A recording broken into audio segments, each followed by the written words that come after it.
Namaku Ali. Aku adalah anak sematawayang dari ayah seorang saudagar dan ibu seorang guru MTS. Dunia kelam dan hidup bebas adalah gaya hidupku sehari-hari. Makasih ya, Bu. Hingga kadang aku lupa jalan menuju Tuhan. Bu. Kelakuan zaman sekarang aneh-aneh aja, Bu ya. Anak-anak kita ini.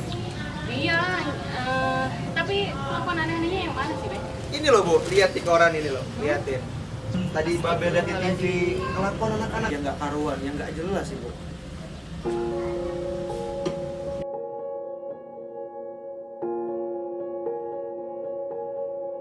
Suatu hari, hal yang tak pernah kuduga terjadi. Kedua orang tuaku memintaku masuk pesantren sebab mereka khawatir kenakalanku semakin menjadi-jadi. Iya, halo. Iya, halo. Ali, dari mana saja kamu nak? Dari rumah temen, Be. Babe sama Umi sepakat. Besok kamu masuk pondok pesantren yang pernah Babe mondok dulu ya. Hah? Mondok? Iya, mondok, nyantri. Nyantri? Iya, Ali harus nurut sama saya. Ayah dan Ali! ibu gak pernah ngertiin perasaan gua. Namun aku menolak keras permintaan yang tak pernah terfikirkan olehku itu dengan pergi jauh dari rumah.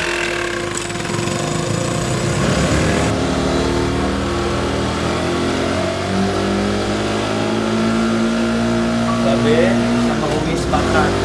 Besok kamu masuk pondok pesantren yang pernah Babe mondok dulu ya. Tanpa arah dan tujuan, aku terus memacu motorku ke tengah keresahan. Hingga pada suatu saat, motorku mogok di tengah jalan hingga memaksaku berhenti.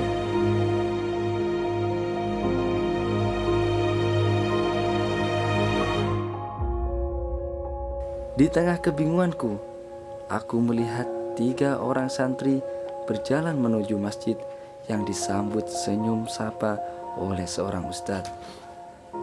Entah kenapa hatiku bergetar tanpa alasan, seolah ia ingin mengatakan sesuatu padaku. Di tengah rasa penasaranku, aku mendengar untayan-untayan kata indah.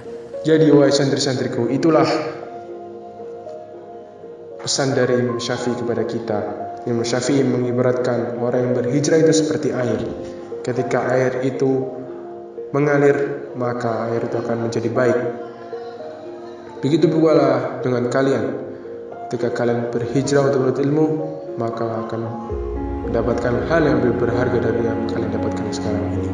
Akan tetapi jika air itu selalu diam, maka akan jadi membuatnya lebih buruk. Begitu pula dengan kalian. Kata-kata indah itu menggugah hati. Sejak itulah aku sadar bahwa sikapku selama ini salah. Dan sejak saat itu pula lah aku bertekad akan berusaha memperbaiki diri dengan berhijrah.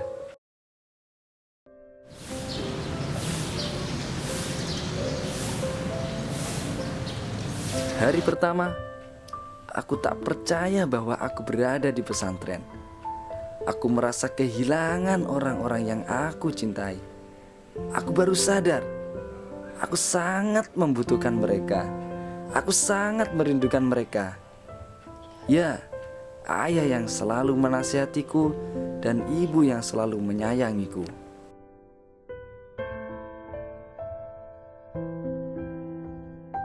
Namun, kerinduan itu hilang dengan sendirinya ketika aku mulai disibukkan dengan kegiatan pesantren. Dan mungkin inilah saatnya aku membulatkan tekad menjadi pribadi yang lebih baik. Bukan hanya untuk diriku, namun untuk mendapatkan kembali senyum hangat kedua orang tuaku.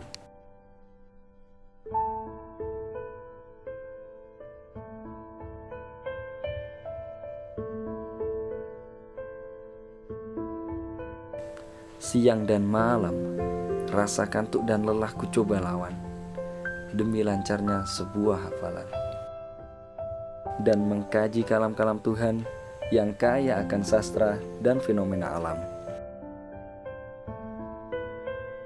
Sholat fardu kutegakkan, sholat malam kudirikan untuk menentamkan hati dan jiwa yang berlumur dosa, serta mengharap ridho Sang Penguasa.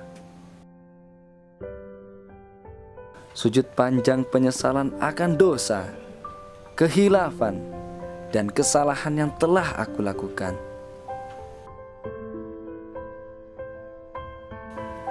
Hingga permohonan serta harapan yang kuselipkan dalam bait-bait doa kepada Tuhan. Hingga akhirnya doa-doa dan harapan itu pun dikabulkan. Hei, Li, bangun, bangun. Hei, bangun, selamat, selamat. Kamu keterima beasiswa di Yaman. Serius?